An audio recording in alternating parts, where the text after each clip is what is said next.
Welcome, welcome, welcome, welcome. We have a treat for you. It took a little bit of time to get this, but with us is a very famous activist. And just to get it off the bat, I'm sure you can understand, Jacob. I have to do this because I have liberal fans. No, I am not endorsing January 6th. No, I'm not saying it was okay. No, I don't support that. No, I don't think it was good. Yes, I think it was a coup. That's done. Now I'm going to interview a guy who was there. Okay, so I just had to get that out of the way. Thank you for understanding. I appreciate it. Today we're talking with Jacob Chansley. There's a picture of him. And to be fair, I took the only photo I could find of you that wasn't the QAnon shaman one. I hope you like it, but that was the only photo I could find. So I wanted people to see a picture of you as they know that, and a picture of you as you are. So I'm trying to be fair. Jacob Chansley, he was at January 6th. He was charged with some pretty serious stuff for January 6th out of the District of Columbia's office. Some pretty serious stuff going into the Capitol, and some other stuff. We'll get into that. But here's the thing. I had one of my friends telling me, he's like, the QAnon shaman? And I'm like, oh, yeah. And he goes, that guy's out of prison. I'm like, what? And he goes, yeah, you need to check this out. So there he is. He's out of prison. Apparently charges dropped. He's a free man. That's why I'm talking to him now. No, charges are not dropped. No, that's not quite how it works. I'm on a supervised release. Okay. So what is the situation? What is the did I get anything wrong so far? And please correct everything. And please tell us what your situation is now so I get it correct. Well, I think it's hilarious that the Rolling Stone, the QAnon shaman, is out of prison and hawking merch. It's hilarious. So let's start with the idea that I never called myself the QAnon shaman. That was something that the media gave me the title, not me giving it to myself. I think it was actually Alex Jones that gave that to me first, and then the media just ran with it. The first thing that Alex Jones ever said that the media ran with. And so I got released from prison, not because of footage released on Tucker Carlson. I got released from prison because I had 6 months of good time, because in federal prison, you only do 85% of your time. As long as you have good behavior, you get out after 85% of your sentence. So I had 6 months of good time, and I had 6 months accumulated of what are called First Step Act credits. So FSA credits. And that gave me 6 more months off my sentence. So I got released a year early. And then they sent me to halfway house 2 months before my early release. Had nothing to do with it. It's just a divine synchronicity that Tucker Carlson's footage came out 3 weeks before my release. Really kind of, a lot of people have said that it vindicated me in the court of public opinion before my release. Okay, it's just a massive coincidence. Just a coincidence means nothing. The timing perfectly lines up, but that's not what it means. Well, no. Look, if we really understand how the universe works, we're talking about synchronicities here. Okay. It is a synchronicity, what I said, a divine synchronicity. And in my opinion, it's, evidence that my prayers are heard by God. Okay. Divine synchronicity, coincidence, nothing to it. That's what we're saying? That is correct. Okay. Yeah, and there's no correlation whatsoever. Just happens to line up perfectly, but that's a coincidence. Divine synchronicity doesn't mean anything. The thing is I got the date for my release in mid-February before the footage ever came out. And that was publicly known? It was known to me and my case manager. Nobody talked about you being released until after that footage came out. It was not in the media. It was not known anywhere. So I get what you're saying. Yeah, but just because it's not in the media doesn't mean that it isn't true. Fair enough. A lot of the time, the stuff that's the most true isn't in the media. What? Okay. Just a divine coincidence. Got it. Fair enough. What was the footage they showed on Tucker? Just for somebody who doesn't know and hasn't seen it. What did it show? Well, the thing is that there's a motion in the courts right now. My attorney just filed after that footage made its way to the public, because that footage was not in the discovery. It was not given to my previous defense attorney as a part of the footage that the government had. So Yeah, there's a lot of speculation. That's what there's this motion in the courts about. And that's part of the reason why, unfortunately, my lawyer has advised me not to converse too much about the days of the day and the event of January 6th and all that stuff. But I can talk about before, I can talk about after, but the day of, he said, just, zip. Sounds good to me. I totally want to play it by fair. I totally get that. I want to play by the rules of law enforcement, the advice you've gotten from law enforcement, the advice you've gotten from your lawyers. I totally respect law enforcement. I respect the FBI. Obviously, some reform is needed in law enforcement. We've seen that with the BLM, but many fine people working hard to deliver justice and just trying to do their job. Totally believe that. We won't go into it. I will just say the footage of you does not match the narrative of you from the entire January 6th hearings. There, I'll leave it there. We don't have to discuss anything. Oh, dude, well, we can both agree on that. Oh, you agree with that? Oh, okay. Okay. I'm just, that's all I'm saying is the story. I watched the entire January 6th hearings. I think Trump encouraged a coup. I think he's a bad man. I think it was a coup. I think he disrespects democracy, and you don't have to comment at all. You don't even have to shake your face. The story they told you looks like this, and the video that came out looks like this. I'll leave it there. Not going to discuss what that means. Just, you can go look it up for yourself. Well, hold on a second. Let's talk about that for just a brief minute, because this is not the first time that has been the case with the Mockingbird media. Now, why do I call them Mockingbird media? Well, they are like a bunch of mockingbirds. They do just, mimic each other and their talking points. But I call it that because of Operation Mockingbird, where the CIA infiltrated the media in the 1960s to control the narrative regarding the civil rights movement and the anti-war movement. So the Operation Mockingbird media is very real, and it is still alive and well. And that's why we see this divisive propaganda campaign of CNN versus Fox News, liberals versus conservatives, Democrats versus Republicans. It's divide and conquer. And I really think that we could agree on a far, far more than we ever imagined if we would just meet on some common core issues. Okay, well, let's go to that. Okay, just to start off for the average public, I'm not asking you to talk about the event or your participation in day. I'm asking you to take a step back and think philosophically, not as the person there, no details, philosophically in general. This could include conversations you've had with friends, family, loved ones, newspapers, childhood memories. Was January 6th disruptive for America? Was it bad for democracy? And was it divisive to the American public? In your opinion, yes or no? Well, first of all, we don't live in a democracy. We live in a constitutional republic. The democracy is two wolves and a lamb voting on what's for dinner. A republic is a well-armed lamb contesting the vote. Okay. Well said. Well, sure. So I'm just saying we don't live in a democracy. And this is how the Mockingbird media has, created a divisive propaganda campaign with not just things like January 6th, but all sorts of everything. Every story is divisive. Every single story in the media is divisive. They hand people their talking points, what they want people to argue about when the TV is off and they're with their families or their friends.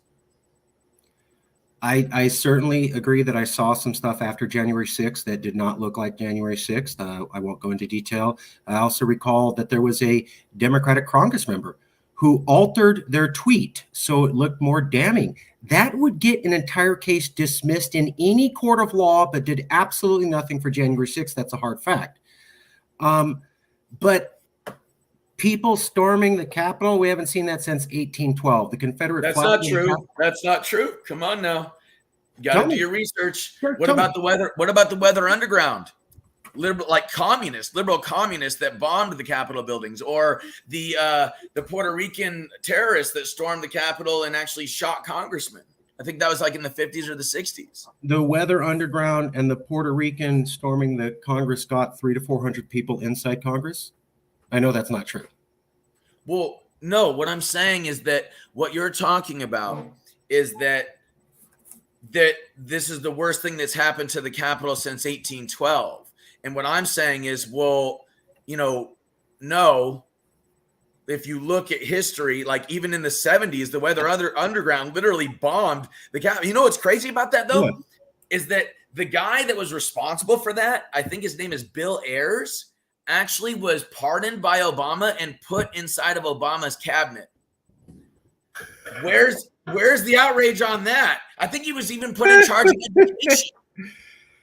On January 29th, 1975, an explosion rocked the headquarters of the U.S. State Department in Washington, D.C. No one was hurt, but damage was extensive, impacting 20 offices. An hour later, another bomb was found in Oakland. It doesn't say the Capitol was stormed. I could be wrong. I never said the Capitol was stormed. You just said it was the worst attack since 1812. And I'm disagreeing with what you're saying.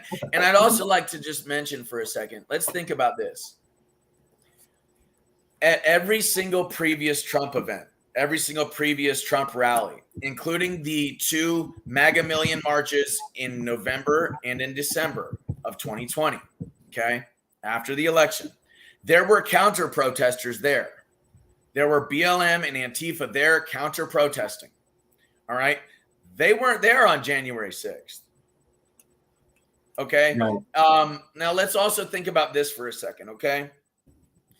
So I was there on January 6th, and I can tell you enough to know, because of personal experience, there was well over 1 million people in Washington, D.C. on that day. Well over 1 million. Okay. Now, if we're talking about statistics, or we're talking about the idea of whether or not the demonstration was peaceful, well, I would say that you guys, the Mockingbird media, rather, the Fair. Mockingbird media Fair. is unfairly painting over 1 million people as violent and disruptive. Because technically, if you look at the statistics of it, we're talking about less than 1% of the people that were there in Washington, D.C. on that day were at the Capitol. And less than 1% of them were violent and disruptive. So, it's all about where it is that the media chooses to shine the spotlight, you see? And it's all about selling outrage, bro. It's all about division. Because the fact of the matter is, I think that Republicans and Democrats can agree our elections are corrupt. You know why I think that we can agree on that? Because every time the Democrats lose, they scream election corruption. They scream fraud. They scream Russia, Russia, Russia. They scream, oh, we didn't lose it. They was stolen. And guess what? Every time the Republicans lose, you know what they do? They scream fraud, fraud, fraud. Oh, the election was stolen. Okay. Our elections are corrupt. That's the way that it's been. On that, we totally agree. So I have met other January 6th people. There was a girl I was talking to. I also interviewed another person who knew Marjorie Taylor Greene. And I have, as a liberal, gotten into this argument with many fellow liberals. I've had, and the way that I'm coming at you is light compared to my fellow liberals. And I've had this argument where I go, you're telling me all thousands of people got into the Capitol. Uh-huh. The building doesn't even hold that many people, even if you squish them neck to neck. And then they just go silent. And they go, well, so I have had this argument. I totally agree. I see it. But there were a couple hundred people who did go into the Capitol. Compared to 1954 and 1975, they're nowhere near in comparison as far as humans entering the Capitol. You're right. 5 people were shot in 1954 in the Puerto Rico thing. But the 1975 event and the 1954 event number maybe 1 or 2 people, maybe 3 going into the Capitol. We're at least looking at the hundreds. But hold on. We're talking about gunfire and explosions. Okay. Like, dude, you tell me, would you rather have, it sounds to me like you're advocating for the idea that these events were less damaging to the Republic than the events of January 6th? That's why I wanted to ask you. That's what I wanted to ask, because if I talk to liberals, and I'm not giving my opinion, I'm trying to be neutral. I know it may not seem that way, but I am trying. I interview conservatives, I interview liberals. Nobody does what I do. I get a lot of grief from fellow liberals from talking to conservatives. I've lost friends because I'd even bother to talk to conservatives. I'm the only one willing to do it. And it seems I'm a little biased, but I really am trying. As far as God liberals, bless your heart. Thank you. Thank you. Well, and I appreciate you being willing to talk. And well, dude, the only way we can make progress is if we talk. True. The That's only way true. we can unite as a country is if what? We communicate Uh, and find out what we can agree on. And I think we can agree on a lot more than the Mockingbird media allows us to believe. I'll move on. I'll just say that for liberals, the answer is yes. You don't have to agree. I'm not taking a stance. Well, I would ask them to look into these events and tell them, and then they can make up their own minds on who is actually, it sounds to me like, and the fact that Bill Ayers ended up in Obama's cabinet, That's a after good he point. bombed, That's a great point. That's a good point. And where's the media outrage? Where's the Mockingbird media outrage about this? Where's the liberal outrage? Let's Where's find the this whole? right now. This is an attack on democracy. How do you spell Ayers? Ayers? Yeah, I think it's A-Y. Yeah, Bill Ayers, Weather Underground. Bill Ayers, Weather Underground, pardoned by Obama. Let's see. Camp pushes Obama links, ignores which way the wind will be. Bill Ayers. It looks like it's true. I'm trying to find Bill Ayers, Weather Underground, American professor, early life, early activism, involvement with Weather Underground, statements in 2001, views of blah, blah, blah, blah, blah, political views, etc., personal life. Obama controversy. During the 2008 U.S. presidential campaign, a controversy arose about Ayers' contacts with then-candidate Barack Obama, a matter that had been public knowledge in Chicago for years. After being raised by the American and British press, the connection was picked up by conservative blogs and newspapers in the United States. The matter was raised in campaign debate by moderator George Stephanopoulos and later became an issue for the John McCain presidential campaign. In an op-ed piece after the election, Ayers denied any close association with Obama and criticized the Republican thing. And the New York Times, CNN, and others concluded Obama did not have a personal relationship with Ayers. I don't necessarily believe that, but what you're saying is controversial. There does seem to be a connection between him and Obama. It doesn't look good. And apparently everybody in Chicago knew that, but the moment it gets the light of day, the press goes, no, everybody in Chicago's wrong. That's never been the truth. So yeah, kind of weird. Don't believe your lying eyes. Don't believe your lying ears. Oh no, that can't be possible. Corruption can't go that deep in America. I'm not going to take a side, but I will say really weird. What you said is a really weird true story. Very weird. They didn't do that. Very weird. It's not brought up anytime now. Kind of weird. And the fact that he was in his cabinet, bro, that's what really blows my mind too. From what I understand, maybe I'm wrong. You do your research. I tell your audience, do their own research. I'm all about people doing their own research. That's what led me to the conclusions that I'm at. That's how I know about Operation Mockingbird. That's how I know about Operation Paperclip. That's how I know about Operation High Jump. That's how I know about Operation Northwoods. You know what I'm saying? That's how I know about the idea of Kennedy's assassination being, and that's where the term conspiracy theory came from, was when nobody in the country believed that it was Lee Harvey Oswald, and the media needed a way to spin it. The CIA needed a way to spin it, so they created this term conspiracy theory and conspiracy theorist. And then they killed Oswald before he could testify. Okay. We can't go down that lane. So I get it. But hold on a second. Really quick though. Think about this really quick. Because this is a term that has been used for decades by the government and by the media to bludgeon people over the head that talk about Kennedy's assassination, okay? Now, that was in broad daylight, and it was all filmed. Everybody saw what happened, okay? There was a lot of questions about it.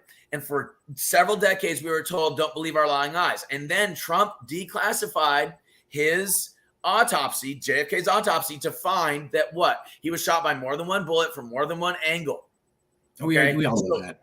So, but the point is that it's, once again, don't believe your lying eyes. Don't believe your lying ears. I agree. I appreciate it. I can't go down that. I'm trying to be sensitive to the YouTube overlords. Thank you for playing along. I do agree. There was multiple bullets in Kennedy. That's a fact. Just, look it in. That it is. Also, everybody involved. This is all I'm going to say, and then we're going to move on. This is a fact. Earl Warren was promoted to a big-time job after he came out with the report saying it was all Oswald and nobody did it. wow, what a coincidence. The other thing is that every single person who was a key witness in that report died within 1 to 5 years later from strange accidents. I'll leave it there. You can look it up. Those are facts. Not going to go into it. You can look it up. What I want to get back to is how destabilizing or not destabilizing was January 6th, in your opinion? I mean, was it, you can obviously see there's division in America, right? You're old enough to see that we're becoming more polarized. Would you agree America is a more polarized place than it was maybe 5 or 10 years ago?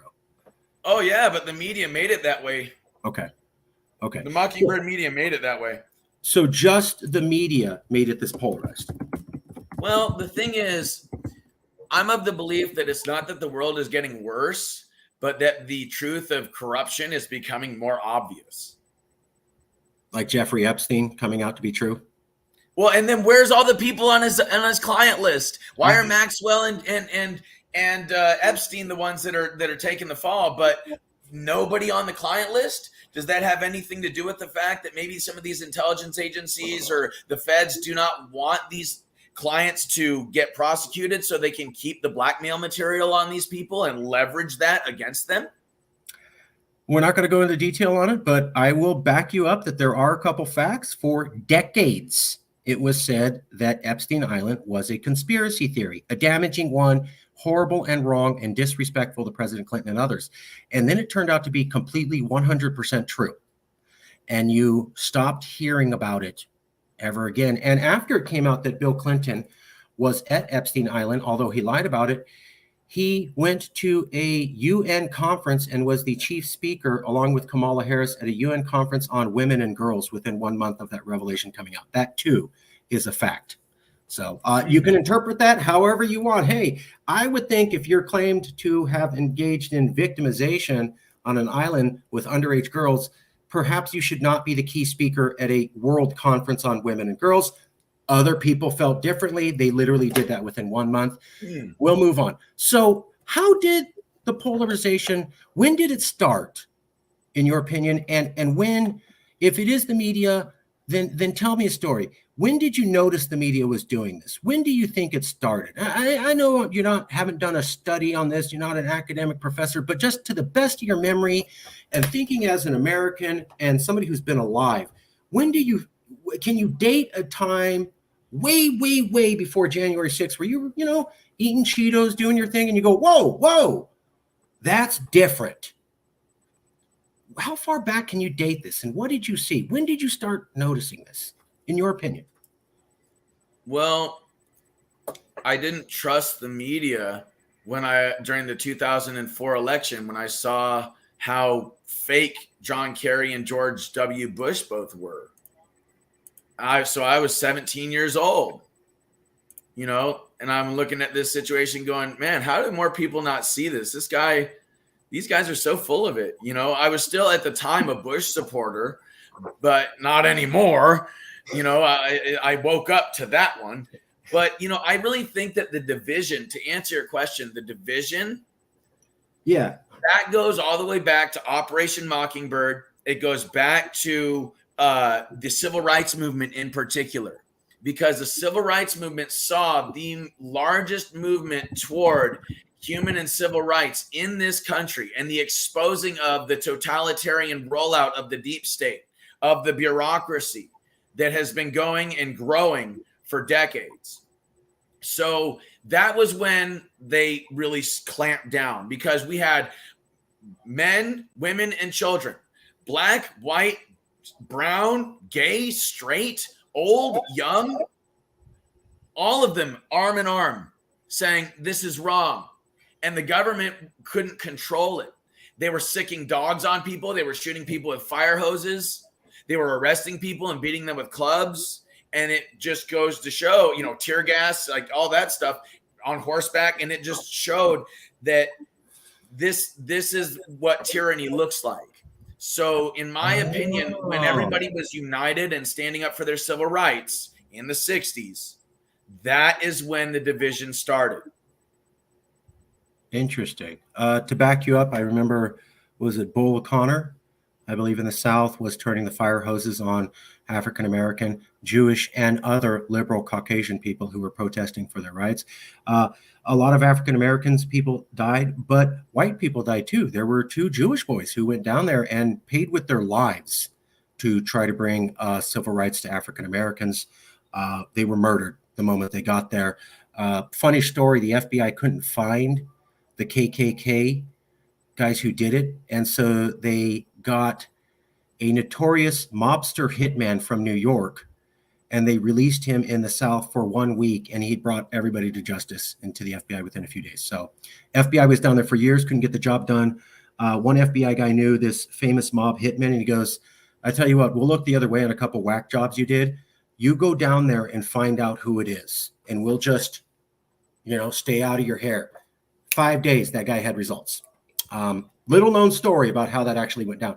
Anyways, I could also, the other thing is that we can see, I think it was now in 1968 or in the 1960s, where you had the Democratic National Convention, I believe in Chicago, and they were literally beating protesters in front of the convention. I have talked to people who watched it with their eyes, and they were shocked. They couldn't believe that they lived in a country where you could beat protesters live on TV in front of a convention. And that literally happened in the 60s, right at the same time period that you're saying. And I've heard people say they don't remember ever seeing that before that moment. So I can definitely back you up on those points. When was the next major step? Obviously, we didn't stop evolving in polarization. What was the next thing, in your opinion, after the civil rights movement that pushed us closer to the polarized nature we're in now? There has to be something between 1960 and 2023, or a couple other events.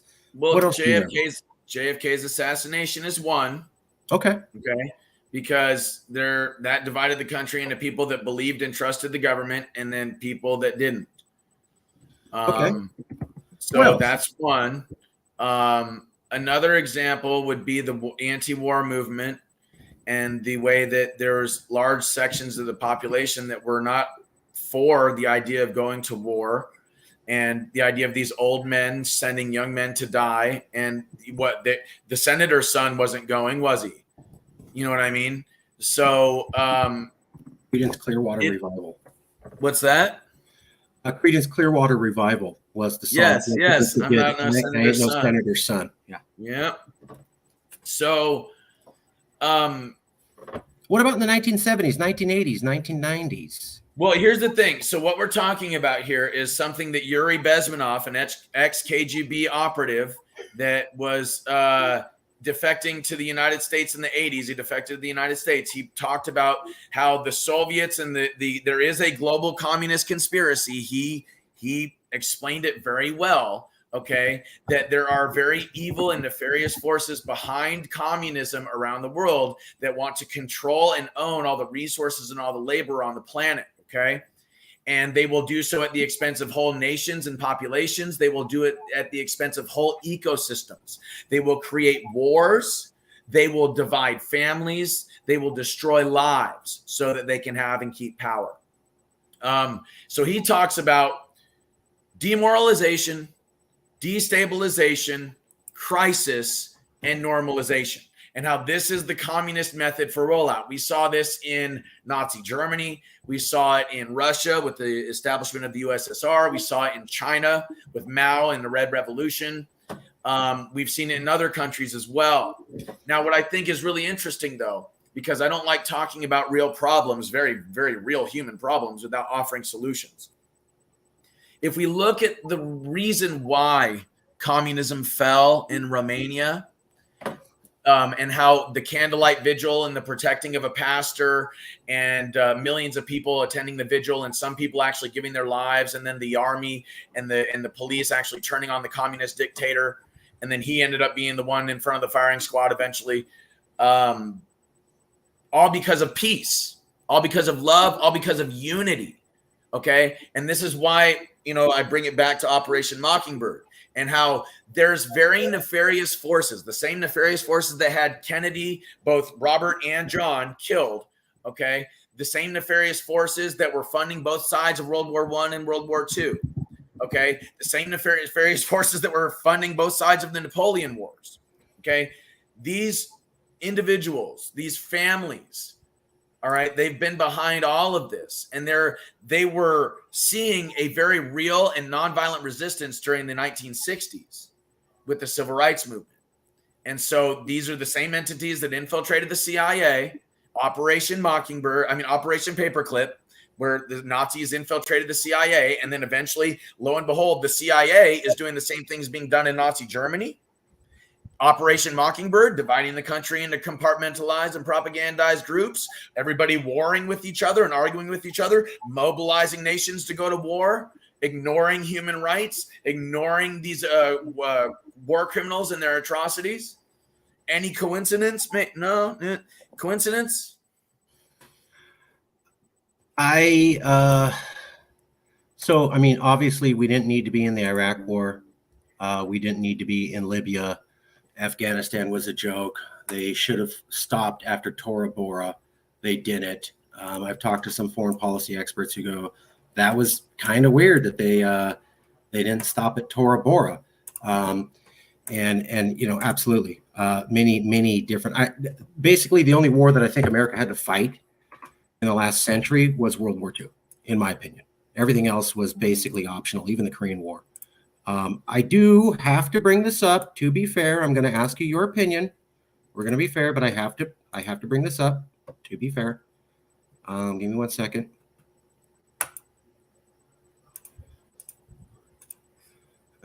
Hold on. Okay, here we go. So I got to bring this up. When I type in Operation Mockingbird on Wikipedia, and I'm going to give you a chance to respond and however you want. Operation Mockingbird is a, quote, alleged large-scale program of the United States CIA that began in the early years of the Cold War and attempted to manipulate domestic news media organizations for propaganda purposes. QAnon supporters have used the term Operation Mockingbird when referring to American media that spread what the supporters consider fake news. So I know, Wikipedia, whatever, but they're saying it's not real. And this is just a way that QAnon supporters use to destroy the media. Your response, okay. And I'm going to be quiet. My response would be this. Let's first of all, substitute the words fake news with propaganda. Okay. And the fact that there was a law recently that was passed, or it was actually a law against propagandizing the American citizens, but we could propagandize foreign countries. And that law was revoked. And then they basically have allowed the American media to propagandize the American people the same way that they are propagandizing foreign nations and using psychological warfare techniques on foreign nations. So that's that. This idea that Operation Mockingbird didn't happen is, Wikipedia, bro. Anybody can write anything on Wikipedia.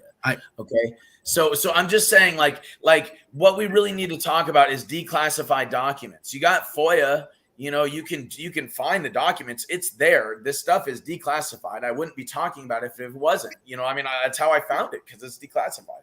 I just had to bring that up. No. And one other thing. So, are you familiar with the Council on Foreign Relations?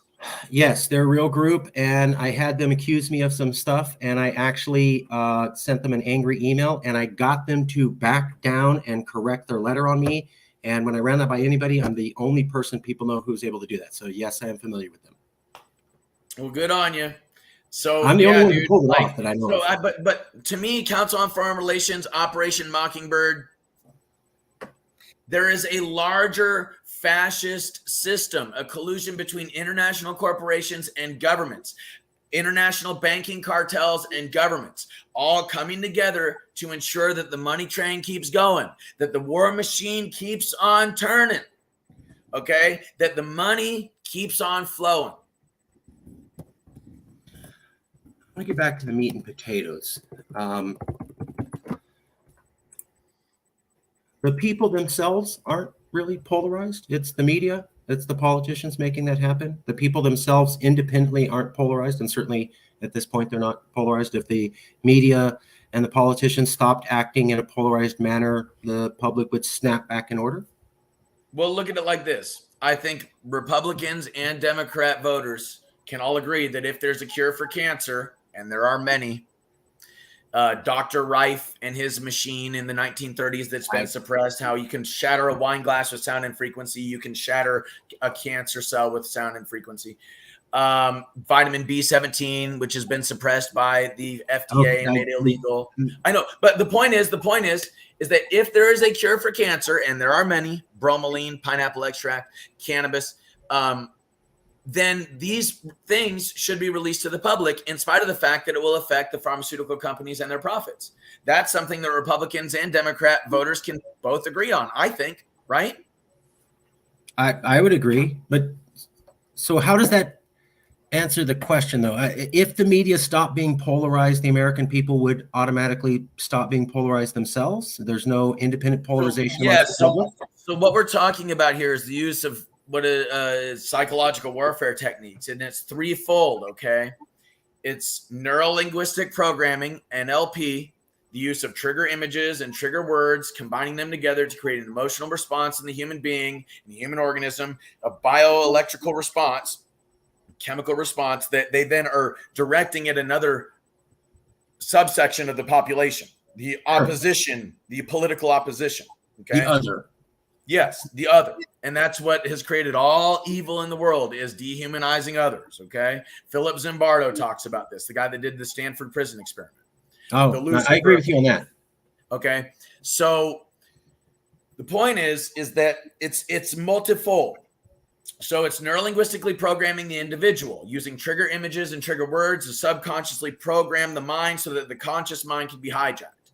Okay. Then this is done to millions of people through something known as critical factor bypass. Critical factor bypass is when you saturate all the media outlets that the Mockingbird media controls, that Operation Mockingbird has infiltrated. You saturate all media outlets with the same information, the same message. And then what this does is it causes the critical factor thinking, the critical thinking factor of our brains, the conscious mind, to be bypassed. And then because it's everywhere, because our entire environment is saturated in this message, then it programs the subconscious mind to believe that it must be true. And then when you get into things like echo chambers inside of social media and everybody just sitting around agreeing with each other, patting each other on the head, then we really get into the social reinforcing nature of this neurolinguistic programming of critical factor bypass. Then what ends up happening is something called mass formation hypnosis or mass formation psychosis, where you have 25 to 30% of the country that believes this illusion that they have been handed from the Mockingbird media, handed from on high, that this is the way the world is. And this is basic psychological warfare 101. Look at what happened in Nazi Germany. Look at what happened in the USSR. Look at what happened with Mao Zedong in China and the Communist Party in China. Look at what's happened every single time we have trusted these nefarious forces to give us the truth. Why are we trusting proven liars? I mean, you said yourself, the media story with me was this way, and then the footage is this way. That's what I saw. So my thinking is like, look, I know because I was like you said, in the eye of the storm. Okay. I know how much lies were out there about me. Okay. I know. I read the articles. Okay. I saw the news reels. I know because I've experienced it. I know how the government can be weaponized against you. They can indict a ham freaking sandwich if they want, bro. There's that many federal regulations. There's that many federal statutes that if they want to hit you with something, they can come after you and hit you with whatever they want. And if they don't have something on you, they will come after you with an FBI informant or confidential informant or something. And they'll entrap you. They'll get you on something, on conspiracy or some shit. It is seriously corruption, pure and simple. And at this point, like I said before, it's not that the world's getting worse. It's been this bad. At this point, it's just becoming so much more obvious. This is the apocalypse. It's the lifting of the veil. So, okay, let me simplify the question. If you had a magic wand, let's pretend this is a magic wand, and I'm handing it to you. This magic wand has the power. You ever see the Marvel movies with Thanos' glove and he's got the rings? Okay, right. You've got the power. I prefer to think of it like Iron Man Okay, you got the Iron Man glove with all 5 stones. You control the universe. You can go poof. Instantly happens whatever you want in this universe. I'm giving you that power. You instantly can do this. Now the question is, you snap your fingers and say, tomorrow, no politicians and no media will be polarizing anybody. Poof! Everything's fixed within 24 hours? Well, look at it like this. What you're talking about is basically a mass cognitive dissonance, okay? Because these psychological warfare techniques have been used to neurolinguistically program millions of people and create these patterns inside people's minds, it's going to take time for them to deprogram. And that cognitive dissonance is going to be very real. It's going to be traumatic for a lot of people, okay? So I don't think that that is really first of all, there is no pill. There is no microwavable meal solution here. We're going to have to go the long way. This is a marathon, not a sprint. Now, if I had to wave my magic wand or snap my fingers, I wouldn't even, what I would do, dude, infinite free, clean wireless energy, Tesla tower technology, right there. We had it over 100 years ago. Cure for cancer, Dr. Rife, man, his machine and using Tesla tower like frequencies, right, to kill cancer, to kill bacteria, to kill viruses, to kill fungi, to kill parasites, like that in the body. No problem. Return the body back to health. We could get rid of people's tumors on their faces, like everything. That doesn't do anything for political polarization. No, but it does. It does. And allow me to explain why. Okay. So think about this. Almost all of our wars have been fought over what? Resources, right? So you have this political polarization. We should go to war. We shouldn't go to war. But if you make resources infinite, why do we need to go to war? Because another example. If we are getting all of our information from the Operation Mockingbird media, and all of our communication is controlled by Ericsson, for example, and corporations like Ericsson, BlackRock, Vanguard, etc. If all of these corporations are owning and controlling all the information, which in warfare, especially psychological warfare, control of information is everything. It means you control the minds of the public, okay?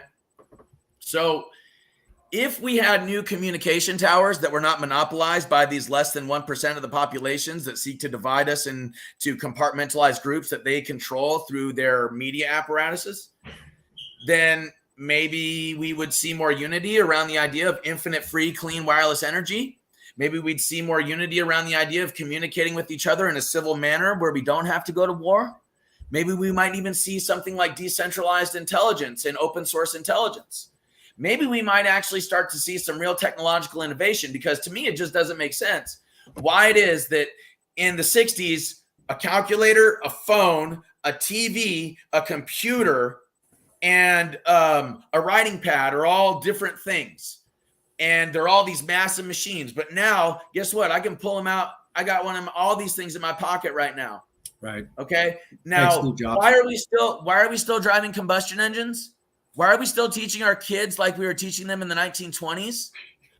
You know what I'm saying? Where's the innovation in these other portions of our civilization? The answer, it's not there, because the government has 5,000 to 6,000 disruptive patents. Okay. These are classified patents that they have not allowed to the public because they would disrupt these 150 corporations and their monopolies. Let me rephrase the question. We did everything you just said would make the world better. Poof! Thanos glove. No, Iron Man glove, bro. Iron Man glove. That's not consistent with the Marvel universe, but okay. Iron Man glove. How long? I'm still trying to get it. If you could have everything you wanted and have America changed every way that you thought was better, how long to get 200 million people to become less polarized than they are now? Well, I think that if we could just talk like we're talking now, then it wouldn't take very long at all. What it's going to take is realizing that we are brothers, sisters, lovers, and friends, that we are not enemies. And if we have a common enemy, it is definitely not each other. It's this nefarious group that has been funding both sides of every single war for seriously centuries. And The banker cartel. dude, I mean, yeah, but it's That's what not. they What you gotta said. understand, bro, is that it's not just about banking.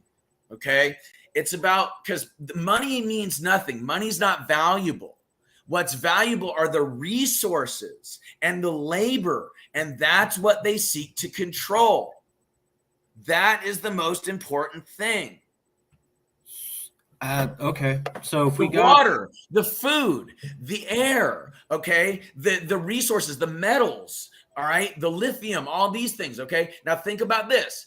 What is Agenda 2030 doing? What is this move with all these carbon credits and all this crap, this environmentalist climate crisis stuff and all these initiatives? What is it doing? They're trying to control the life cycle of the planet. They're trying to control the food, the water, the air, all of the resources, all of the labor. Okay, this is the new world order, one world government, dude. okay. And the thing is that it's not going to work because it doesn't have the support of the people. But we're literally talking about people that would rather destroy the world than lose control of it, Marcus. But how would you take power from them? You just got done saying that they've been able to make people so polarized to levels we've never before seen. Now you're saying they're not winning? Those statements seem to contradict each other. No. What I'm saying is that the universe is divided into three separate versions. Okay. You have the collective objective universe. That's the universe that everybody lives in, no matter what. It doesn't matter what your opinions are. There is a objective truth. Okay. Then there's what is called a collective subjective universe. Okay. And this collective subjective universe is a universe that large groups of people live in when they believe a consensus or they believe in an illusion. They believe in a subjective view of reality. And each of these collective subjective universes is occupied by people that live in a personal subjective universe. Okay? This is Psychological Warfare 101. All right? So, if you control the personal subjective universe of individuals and therefore the collective subjective universe of individuals, then you obscure the collective objective universe. Okay? Okay. Now, what I'm talking about here is that the natural state of the collective objective universe is that we are free. We are given unalienable, God-given rights. They can't be taken. They can only be surrendered. That's why they're trying to convince us through the Mockingbird media to surrender our rights, okay, to give up our guns, to give up our free speech, to self-censor, to self-silence. That's why they're censoring us, okay, because what we're talking about here is the collective objective universe. We are free, but they cannot have us believing that. They cannot have us knowing that. They need to keep us in a collective subjective universe, a personal subjective universe that they control, because that's the only way that they can hold on to power. Like I said, we're talking about people that would literally destroy the world before they lose control of it. What is his name? I'm forgetting Oliver Stone. I've watched all of his documentaries. He did a documentary series 1 or 2 years ago on HBO. It was very boring, but it talked a lot about what you're talking about. So I'll just leave it at, I saw the Oliver Stone documentary series. People should check it out. A lot of weird facts there. A lot of it corroborates what you're saying. Not all of it, but I'll leave it there. I would like to ask you a pointed question if I could, if that's okay. Okay. So you were saying, we got to see each other as brothers, that we're not divided. So what would you say to a liberal? I'm going to show you a few images, and then I'd like to ask your opinion. And I'd like you to pretend as though you're speaking right to liberal America when you answer. So I'm going to show you a few images. I'm going to say something, and then I'm not going to speak. You're going to give your stance however you want. But I want you to imagine that you have a teleprompter, and you're literally speaking to 200 liberals. And you're going to tell them how I'm your brother, and we're not actually polarized. It's the media making us polarized. trust. Okay, so let me Okay, show let's you. do it. Let's see All right. these images. This Okay, and I'll ask a few questions. So just bear with me. When I talk to liberals, this is what they see. They've never seen anybody but Congress people in that chair. That scares them. That terrifies the feces out of liberals more than anything itself. Well, that's likely a government plant. Okay. That's the response. Okay. Did this not happen? I mean, were people crawling over the walls to get in there, or nothing like that happened? I wasn't there. You have to tell me. Well, Is dude, this the a thing staged is I photo, or can't did really this talk happen? about this because my lawyer told me not to. Okay, sorry. Let's go to this. You're talking to a liberal. You were never at the event. You don't know anything about it, but you're a third-party person. How would you get a liberal to calm down from these images they saw? You don't have to talk about anything from the inside. You're there. Pretend you weren't there. Pretend you know nothing. Pretend you were on the outside. You're a conservative. You're not a liberal, and you're trying to explain to them, hey, you guys need to calm down about what you saw. What would you say to them? Trigger words, trigger images, man. Neuro-linguistic programming, critical factor bypass, mass formation hypnosis. I mean, those things, we kind of discussed them earlier. Okay. This is basic psychological warfare 101. And the only way that we're ever going to be able to stop falling for it is to know what it is and how it works. Okay. It is a part of the strategy in psychological warfare to divide a nation's population so that they fight amongst each other. That way, the ruling elite can stay in control of these dueling factions. That way, the ruling elite can be the ones that stay in control of what? The resources and the labor, the financial system.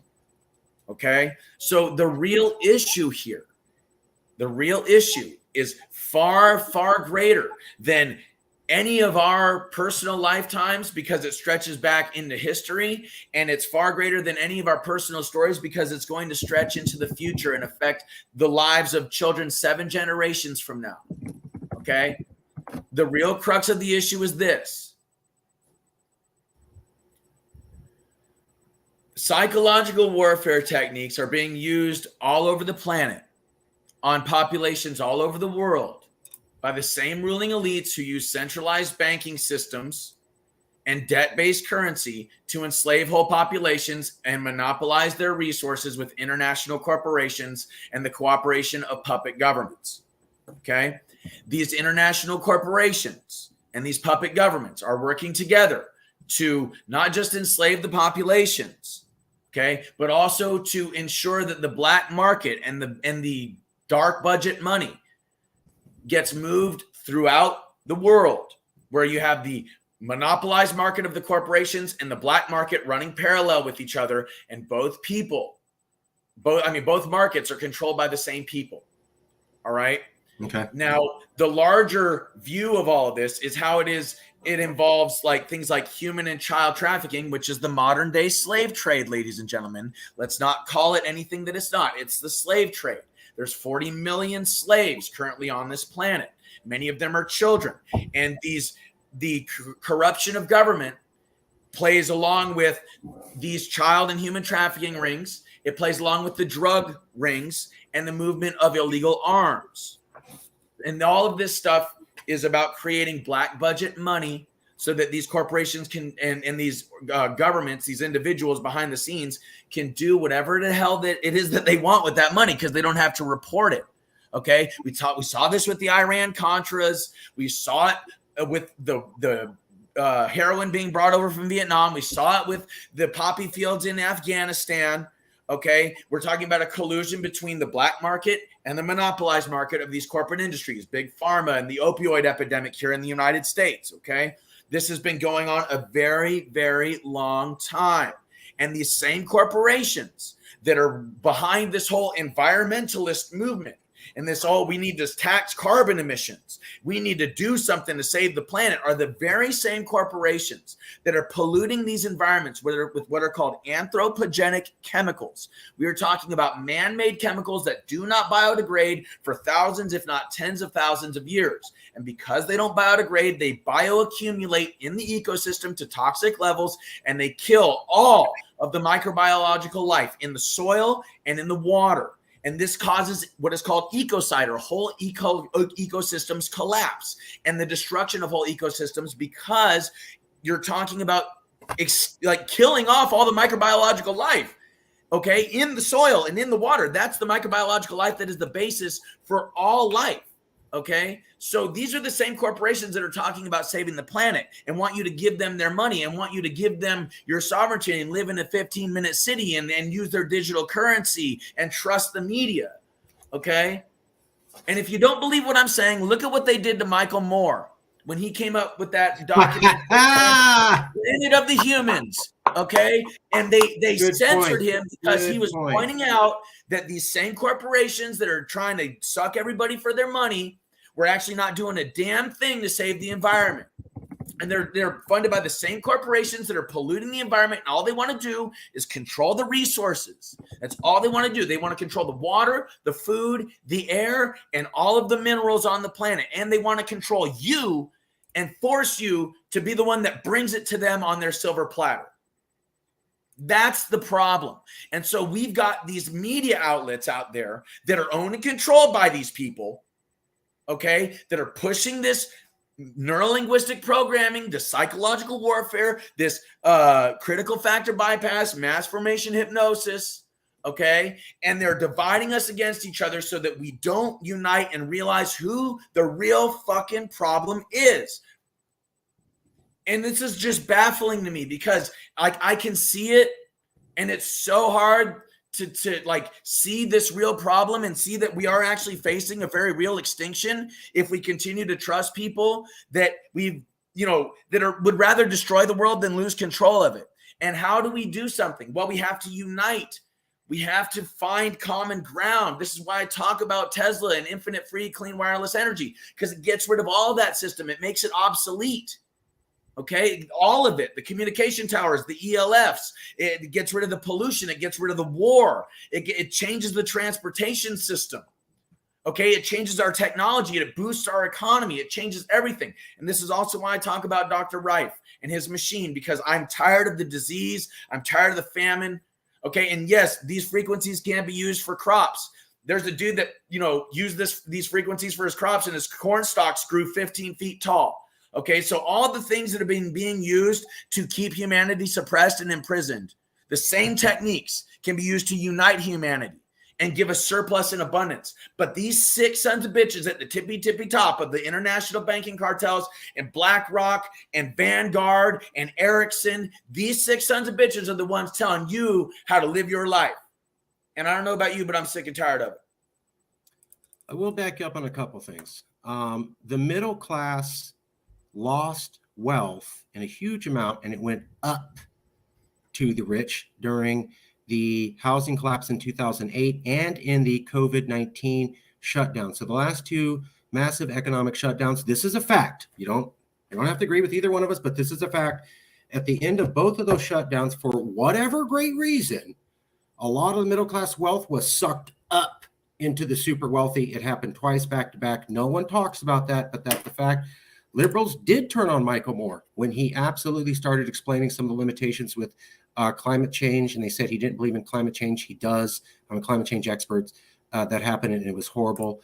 George H.W. Bush did, as president, excuse the CIA from prosecution for selling guns and drugs abroad as president. This was 1 to 2 years after the CIA attended a conference in South Central organized by Maxine Waters, because the African-American community had said that the CIA had been pumping guns and drugs into their community in order to cause their community to be disrupted. It was disregarded as garbage for years. And then all of a sudden, the CIA director himself shows up at a panel discussion to listen to this, because Maxine Waters was making so much of a stink about it. And then a year later, Bush as president goes, oh, by the way, the CIA can never be legally responsible for anything. And he just coincidentally happened to do that after that panel discussion, after the CIA director just happened to show up in a meeting room in South Central LA, something that never ever happens. Yes, that happened. Yes, there's video. And I'm not backing up any of these things. I'm just saying these are facts I've seen. Ray McGovern is an ex-CIA officer. He's routinely talked to by foreign policy scholars, and he says and has said that the government has a connection with the media for decades. Now, I wasn't there. Maybe it didn't happen. I don't know, but a lot of these are facts, so I'll just leave it there.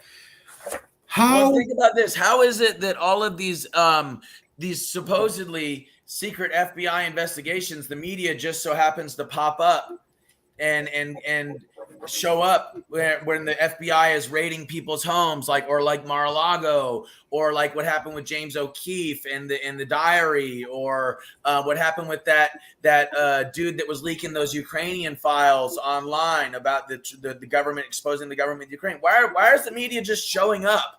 How do they know? Okay.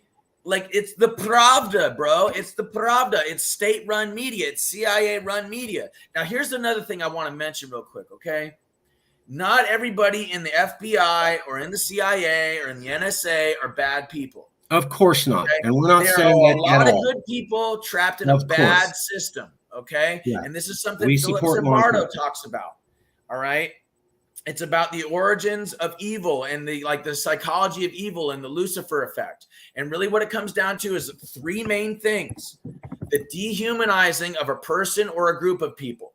And then that dehumanization causes for an environment where these evil things can happen. And a lot of the time, this environment is concealed from the public. Okay. And within that environment, people feel like they are anonymous, or like they will get away with abusing other human beings and feeling powerful. And so that's how this evil stuff goes on. Now, I want you to think about something.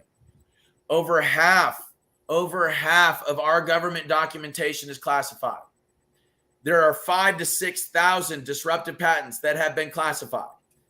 There are so many things, so many government malfeasance, so many corruption cases, like the Tuskegee experiments, for example, or the fact that the government was using radiation to experiment on its citizens in cities, okay, all over the country, different radioactive isotopes, or the chemtrails, okay, and the stratospheric aerosol injections that are very real, and they're filled with barium, aluminum, all sorts of mind-altering chemicals. No, dude, this is true. You can ask, dude, John Brennan said it was real. I understand, but I can't be a channel for every conspiracy theory out there. The conversation. But this isn't a conspiracy theory. The point I'm making, and I don't mean, I'm sorry, I'm not trying to just unload on your audience here.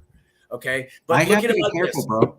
Well, I understand. But look at it like this, okay? Look at it like this.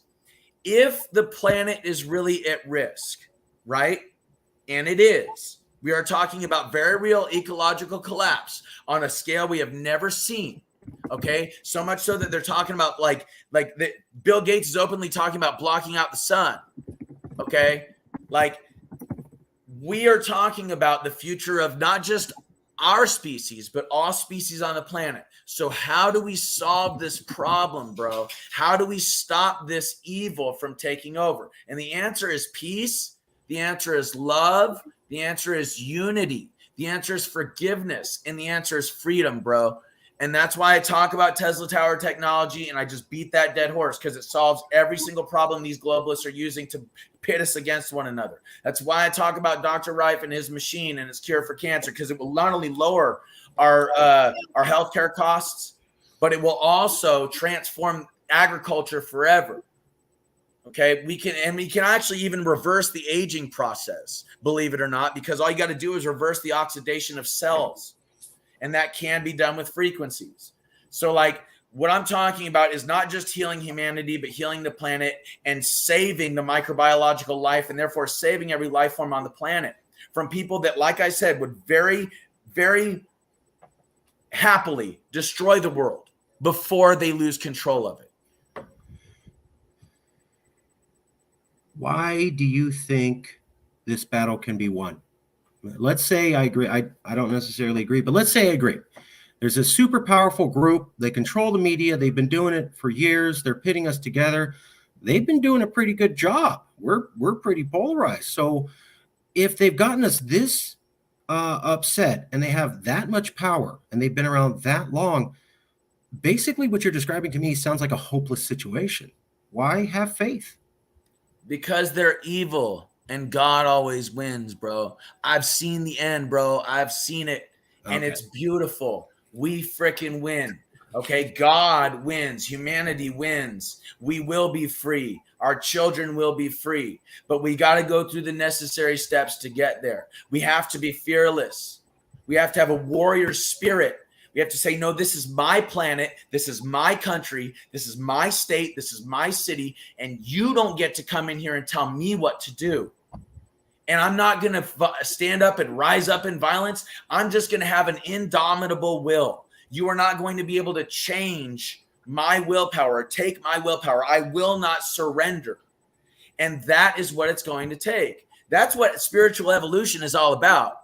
It's about when all the world tells you to move, you plant yourself like a tree and you say, no, you move. Well, that I could agree with. That last sentence I thought was that's poetic. I think that's good advice for everybody. It's from Captain America.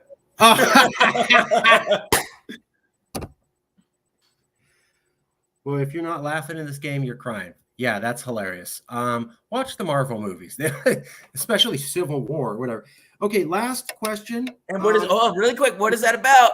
That's about mind control, MK Ultra. That's about like creating super soldiers and assassins, and and if people understand what sex kittens are, and how they're used as spies. I'm just saying, bro. Okay. And how Manchurian Candidate, bro. It's out there for everybody to see. Nobody wants to talk about it because they get censored. I would watch the original Manchurian Candidate from the 1960s, still an excellent movie, and Denzel Washington does an excellent job in the remake.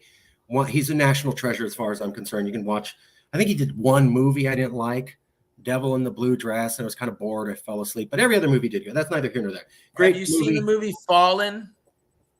Yeah. Yes. On Hitler? No. It's about where he's a detective and he ends up finding this trail of it's like a demonic possession. Oh, I'm going to watch that again tonight. That was a good one. Dude, let me tell you something, bro. Because I practice shamanism, I'm telling you, what we're in right now is a spiritual war. Okay? It is a war in the heavens against principles and principalities and the powers of this world. Okay? It is a very spiritual war, and that kind of shit is fucking for real. Forgive my French, but I'm using it for a reason. You watch that movie and you got to know, bro, I've been through it. You got no idea. This is why people are so scared. This is why nobody stands up against these sons of bitches. Because they got so much damn power, bro. You have no freaking idea. Most people, they come in broad-eyed and bushy-tailed into Washington, D.C., thinking they're going to change things, or into their state government, or into Hollywood. And then guess what? They experience what it's really like. They experience why things are the way that they are. They get told, this is how things work around here, son. And if you don't work, you die. If you don't work, then you ain't going to make it. And you can see the look on some of these. That's why they get them as kids, bro. That's why they got all these Disney kids. That's why they get them as kids, man. There's something there. All the Disney kids seem to just end up horribly as they get older. It's sad. It's so sad. And I'm so tired of it. And yes, it is spiritual, bro. We are talking about like psychic vampires. And I know that sounds crazy. I really don't care. This is a part of shamanism. You got to know what bad spirits are and what good spirits are. You got to be able to decipher. You got to be able to see them in the ether. Okay? I totally agree with energy. Yeah, I agree. There's good energy and bad energy, and you can see it on people. And you can sometimes you just feel that on someone. You don't even talk to them. You just say, whoa, something wrong with you. Or I just feel so comfortable around you. I've experienced that many times in my life. Either way, I've met people who you're like, I don't know you. You're half my size and weight, but I feel scared of you, and I'm going to walk around the block just to get away from you. I've never met you before, but I feel like I could walk up and give you a hug. I just feel that way. I've absolutely seen that range of energy in humans. I'll leave it there. And we both agree Fallen is a good movie by Denzel Washington, and he's a great actor. National Treasure, Denzel Washington. Okay. Love the guy. I can't say I mean, I agree with a lot of his political opinions, to be honest with you. He's actually a conservative, and he calls the media out and basically says that they have a real responsibility and they're not living up to it. You saw that. I really like the movie Deja Vu, and one of my favorite quotes from that movie is two quotes, twofold. Number one, Satan reasons like a man, but God thinks of eternity. It's going to take a little divine intervention here, buddy. Okay? Now, the other quote that I love is, what if you had to tell somebody the most important thing in the world, but you knew they would never believe you? What would you do? And then the answer is, I'd try. And that's what I'm trying to do. So to all your liberal listeners, okay, to all of your liberal listeners, to everybody that has seen me as the enemy because of the Mockingbird media, I'm trying to help. I'm not trying to hurt. That's why they maligned me. That's why they, smeared me so bad. Because, dude, if you read my books, if you watch my videos, you'd see that I'm in the center, bro. And I'm trying to save the freaking world from people that would very, very seriously destroy it before they lose control of it. And I'm trying to do so through peace, love, unity, and freedom. And if you can help me, if you just help me save the environment, I'm all about being one with nature. I'm practice shamanism, man. Yeah. I'm all about being one with nature. Yeah. Okay. If you help me save the environment, then you can help me save the human race. We can save the planet together. We can kick these evil people out for good and not ever have to be subservient or slaves to them ever again. Infinite, free, clean, wireless electricity, cures for cancer, bro. It's there. It's been there for over 100 years. We just got to demand it, baby. We got to unite. I want the engine that runs on water that they hid in the 20s. Let me ask you one last question, if I may. By the way, very inspiring. We have disagreements, but I have to say, occasionally you have brought up some Shakespearean quality quotes with philosophical backings that everybody could support. You said a couple things where I was like, yeah, there's no way anybody in their right mind could stand against that. Yeah. How do you break news to someone who doesn't want to hear it? You try. You don't give up. You don't cry. You don't walk. That's good advice for everybody. You said a couple other ones. So totally. I hope you see I'm trying to do a mixed bag. I'm trying to do my best to be balanced here with multiple masters. This is one of my last questions I always ask everybody. So you're not you. You're not me. You're a third-party person who's watching this video. They've never met you. They don't know you. They don't know me. They're watching this video. And you know what? They watched about an hour and they started to go, you know what? I had a picture of this guy that was this way. And now I'm starting to get a picture of this guy that's this way. I'm not totally sure because the media really influenced me, but I'm starting. But I don't remember everything that he said. They covered a lot of stuff. There were things he couldn't talk about, but a lot of things he could talk about. But there was this one thing that this activist said. And, I barely remember all the interview. It's 5 days later. But damn, I can't forget this one thing he said at the end of the interview. What is the one thing you want a random average person you've never met, probably never will meet, to not be able to stop thinking about a week from now? It doesn't take very many words to speak the truth. That's 3 poetic phrases, so that's too many. Dude, it's the truth, bro. That's the brevity is the soul of wit, man. You know what I mean? Too many. I believe that is Shakespeare, actually. Shakespeare smoked weed. They proved that. There's some people believe that Shakespeare was actually Bacon, Francis Bacon. I've heard that. That Shakespeare was illiterate and he was just a pen name and he was a ghost figure, a ghost writer type. So that because the political implications of what Bacon was saying were so profound, and if he was the one releasing it, there's also somebody that believes that it was the Duke of it was a local duke that wrote all of it, who was actually, he died poor because he just spent his whole fortune writing. So there's a lot of controversy around Shakespeare, but I mean, his stuff stands the test of time. Truth is when it's spoken, it is felt. It's not just heard. Ooh, that is 4 in a row. Wow. Okay. Before we get more philosophical, we'll leave it there. I know that this wasn't super easy. I understand we disagreed on certain issues. I hope that you felt I was trying to be fair, or at least trying to do my best to be neutral. I understand. You've done a great job. I appreciate that. We try. Do you have any recommendations? Is there other people that you know who might be willing to be part of an honest conversation? You don't have to. It's just something we always ask everybody. Is there anybody else you know? They could be on the left, they could be on the right, they could be an activist, they could be a professor, it doesn't matter, but they're thoughtful and they're willing to have a thoughtful conversation. You know, man, I really just kind of stick to myself. I'd have to think about it. Okay. I mean, I have a small group. I have a small group of people around me, like the people that help me with my website, ForbiddenTruthAcademy.com.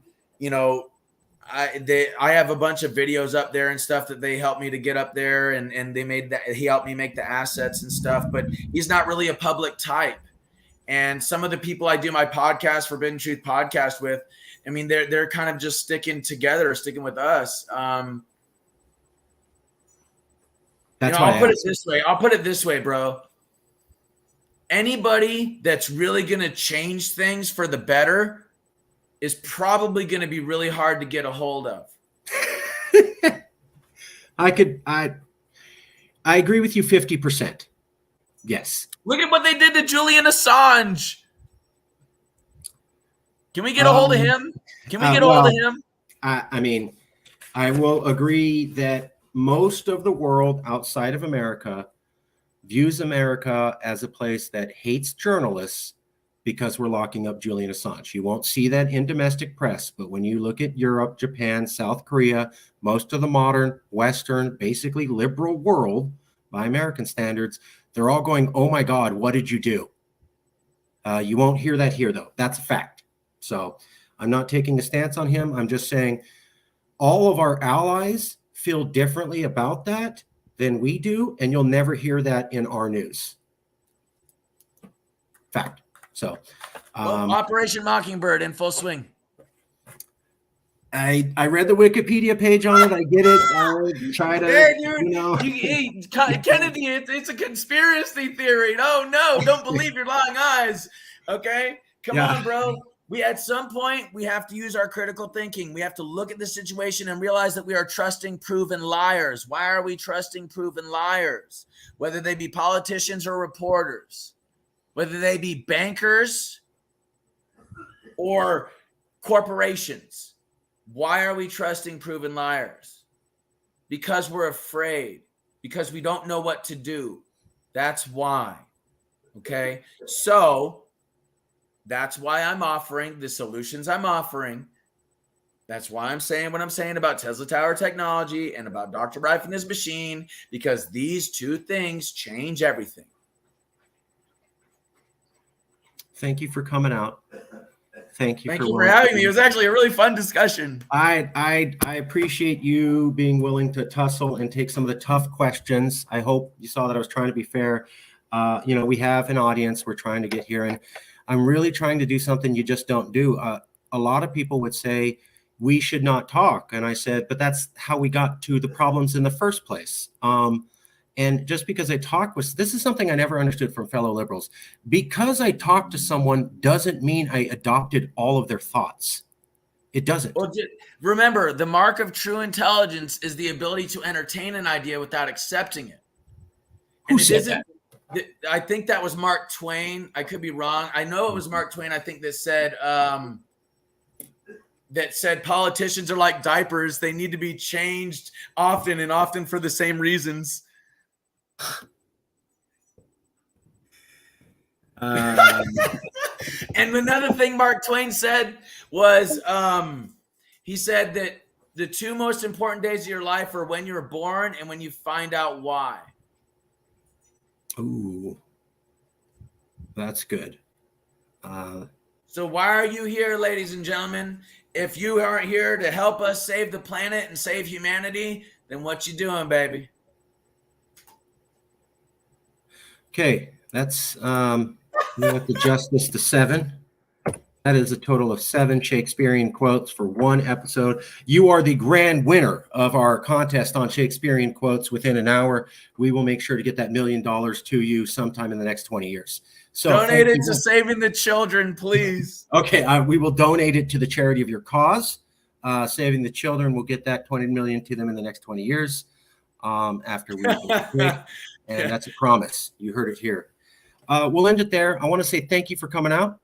Thank you for taking on the questions. Thank you for participating. It's a little bit of a tough conversation, but I think it's absolutely the kind of conversations we need to have. And I completely agree with you on this fact. If we were having more of these conversations as Americans, we'd be nowhere near the level of polarization we're at today, period.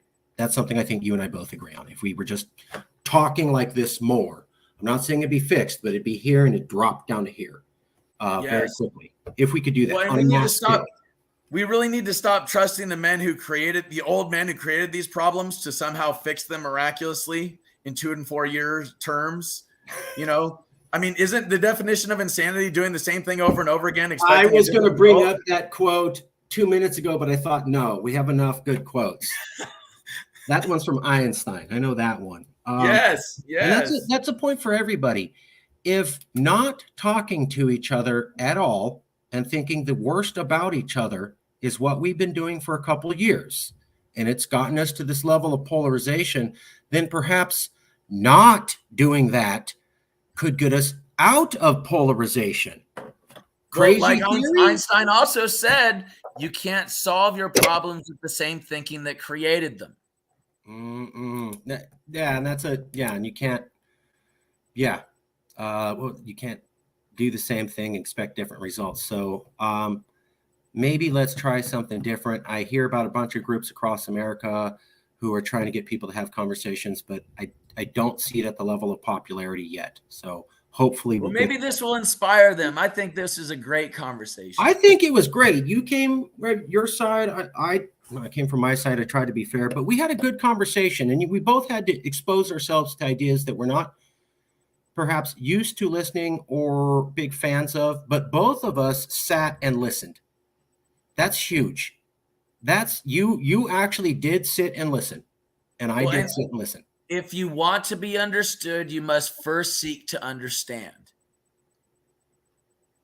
We're going to stop. There's too much wisdom coming out in these Shakespearean quotes. I'm not agreeing with everything else, but you're crushing it on the little snippets of life hacking wisdom. So we're going to get you up 8 points. I'm going to leave it there before you get to 9.